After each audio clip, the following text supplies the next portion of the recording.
Hello and welcome to Access Sportsnet Lakers, brought to you by Arrowhead at Mountain Spring Water. Chris McGee, Robert Ory, Mike Bresnahan, Allie and Mike Trudell are down in Crypto.com Arena. Lakers blow a 13-point lead to the Charlotte Hornets with 4 minutes left in the third. The Hornets go on a 24-1 run. And down the stretch, the Hornets just executed better. They hit 7 threes in the fourth quarter, but the Hornets only shot 36%. Only the third time in Laker history they've lost to a team shooting this poorly. It's a bad loss. It's a tough loss. The Hornets had lost 9 of 10 coming in, and it just seems like they took their foot off the gas, Rob, at the end of that third quarter. And despite LeBron's heroics, couldn't get it done. They left the car at the airport. They didn't do anything. And you look at this team, you know, you got a team like the Charlotte Hornets, and you have a team that's a penetrating team like the Lakers can be. I know we had no AR, and that was crucial, but the Lakers only shot 12 free throws against a poorly defensive team in the Charlotte Hornets. And for me, that was the key. You know, the Charlotte Hornets had 8 more free throws made than the Lakers. And you look at the Lakers shot 51 threes. Are you kidding me? You don't have to shoot 51 threes versus the Charlotte. You get to the cup. You play the percentages. And to me, they didn't take this team serious. And shooting 51 threes shows that they didn't take this team serious, and they just said, you know what, we're going to come out, we're going to win. It's All-Star break. Teams usually perform badly after the All-Star break. But this is a young team. Young teams normally come out with energy. Lakers, huge favorites, 13.5 points. So, you know, most people said, yeah, they're going to win this game, go into Portland tomorrow, see what happens there.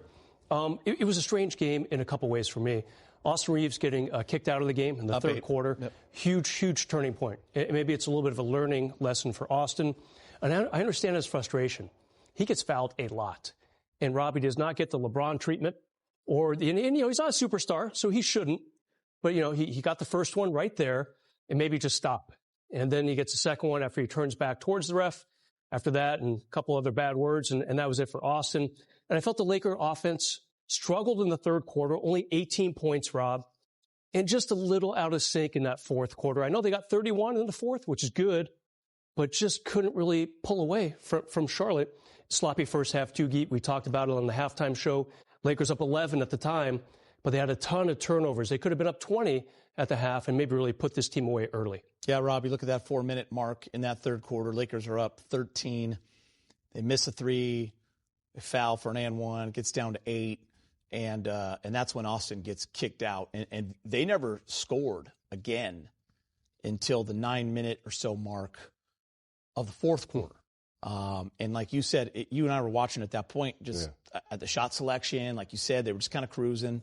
If it wasn't for LeBron, like, getting them back in it with some crazy shots, I don't know, you know, and then the team started to play with a little bit more life. But it was just tough offensively.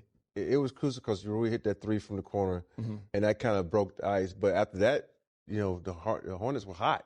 You know, Bridges hit some threes. Yep. You know, Melo hit back-to-back threes.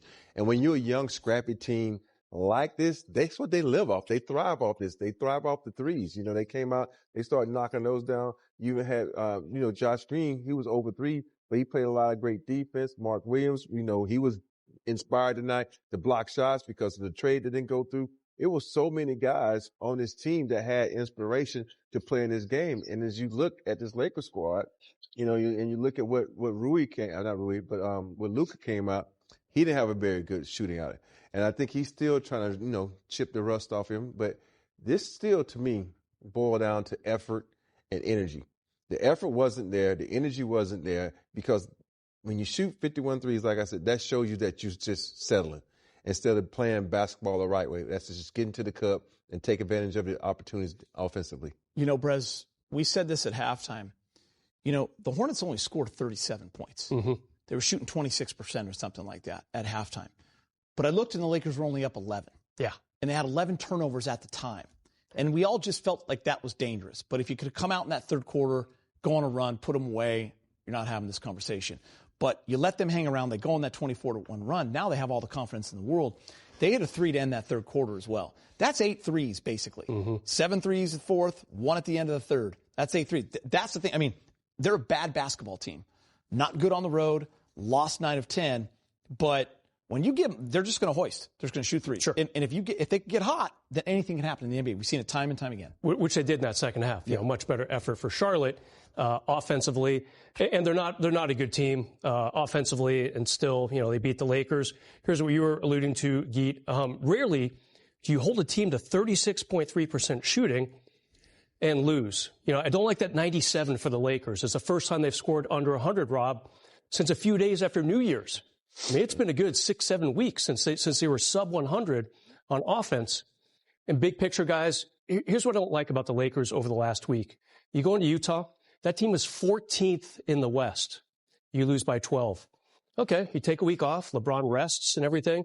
Now you're playing the team that's 14th in the East in LA, and you lose. So, you know, they really need to stack up these wins. And they were doing a pretty good job against sub 500 teams this year. And now you got a lot of good teams coming up. Portland tomorrow, they've lost 3 in a row. They've been competitive lately. But after that, wow, guys. And the schedule is really going to get tough for the Lakers. A lot of games against a lot of good teams. So you really need to beat these bad teams, and it did not happen. That's a disappointing part. Especially if you want to be above the line. Yeah. You know how tight it is, and obviously there's 29 games left, so you can't panic. But you lose to those two teams. Obviously, Rob, you were the hottest team in the league. And then when you lose those, you kind of start to go, okay, got a tough one in Portland tomorrow night because it's on a back-to-back. And then all of a sudden, you know, well documented, everyone's talking about the strength of schedule. Lakers have one of the toughest schedules coming up, looking at Denver on Saturday night. Yeah, you know how Denver is. They kind of been owning the Lakers for a while. But, you know, you look at this game, and there was a couple of key moments in the game where guys like Finney had that turnover where you looking for Luka when you should have took the shot. I know certain times guys are the stars of the team. Take your opportunity. You've been knocking down threes. You have to do that. And now you got to build up this confidence to go on the road, because think about it, you've lost 2 games in a row to 2 teams that are lottery teams. And are okay being in the lottery. Yeah, and they're okay, but, you know, it's a Cooper flagship right now, you know. And so for me, you got to find a way now to pick yourself up and go in, because now you're playing another team that's a lottery team.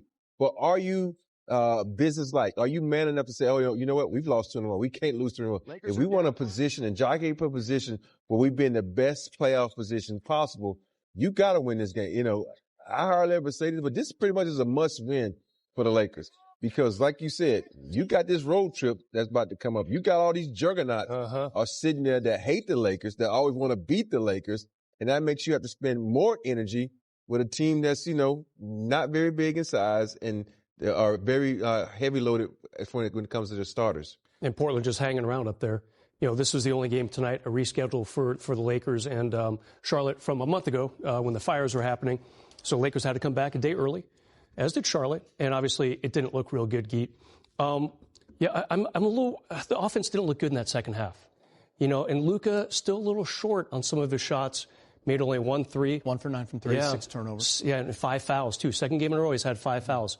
What does that tell me? He's still working his way back into shape. Remember, he missed almost 7 weeks between games. Long since his career. That was a long stretch. So, you know, I saw some good things from him tonight. I thought he was active on the glass, which he often is. You got to like plays like that. And in the long run, this is the guy. He's your guy. Nice little move there, Rob. But again, you know, missed too many threes. And he wasn't the only guy who seemed a little short on his shots tonight.